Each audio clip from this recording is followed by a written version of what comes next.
40 বছরের বেশি আল্লাহর যে বান্দা তাম দুনিয়ার শত শত আপনার 70 কাছাকাছি রাষ্ট্রে যায় কোরআনের তাফসীর করেছে।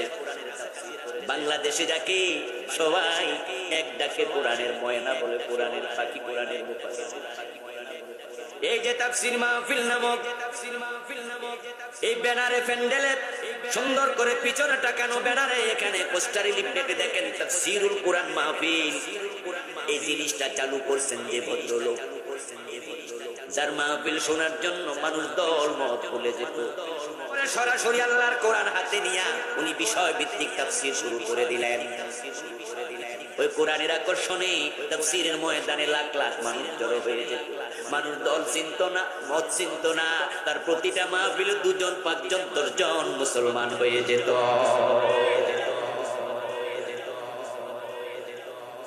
যে আল্লাহর বান্দার হাতে প্রায় 1000 কাফের মুসলমান হয়েছে।